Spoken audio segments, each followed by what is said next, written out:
ശരിക്കും പറഞ്ഞാൽ സംവിധായകനുള്ള കല എന്താണ്?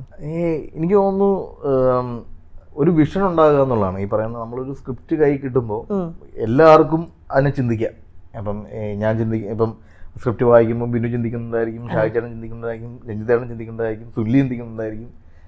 ഇത് ഇങ്ങനെ ആന, കാട്, പാമ്പ്, നമ്മൾ ഇങ്ങനെയൊക്കെയാണ് അതിനെ സൂചിപ്പിക്കുന്നത്. അല്ലെങ്കിൽ നാക്ക് നീട്ടുക എന്ന് പറയുന്നത് ഒരു പാമ്പിൻ്റെ സൂചകമായിട്ടാണ്. ലാൽ സാറിന് ഒരു എലിഫന്റിന്റെ മെറ്റഫറായിട്ടാണ് കാണിക്കുന്നത്. അല്ലെങ്കിൽ ഒരു ലാൽ സാറ് കരയുമ്പോഴാണ് ആ പറയുന്ന മഴക്കാലം തുടങ്ങുന്നത്. അപ്പൊ അതൊരു ഈ പറയുന്നൊരു ലാൽ സാറ് കരയുമ്പോൾ പ്രകൃതിയും കരയണം, ലാൽ സാറിന്റെ കരച്ചിൽ തീരുന്ന സമയത്ത് മഴ തോരണം എന്നൊക്കെ പറയുന്ന വട്ടുകളുണ്ടല്ലോ. അത് കൃത്യമായിട്ട് ഒരു വിഷണറിയിൽ കൊണ്ടുവന്ന് ടോട്ടൽ ടീമിനെ ഇതാണ് എൻ്റെ സിനിമ എന്ന് പറയാൻ കേപ്പബിൾ ഉള്ള ആളായിരിക്കണം ഡയറക്ടർ എന്നുള്ളതാണ് ഫസ്റ്റ്.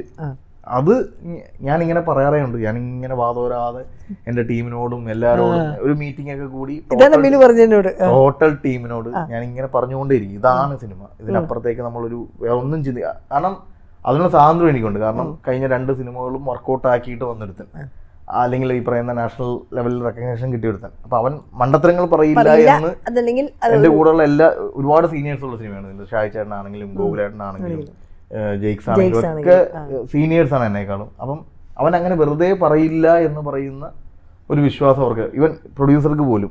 തരുണിനെ ഞങ്ങൾ വിശ്വസിക്കുന്നു. ഇനി ഇത് തരുണിന്റെ സിനിമയാണ്.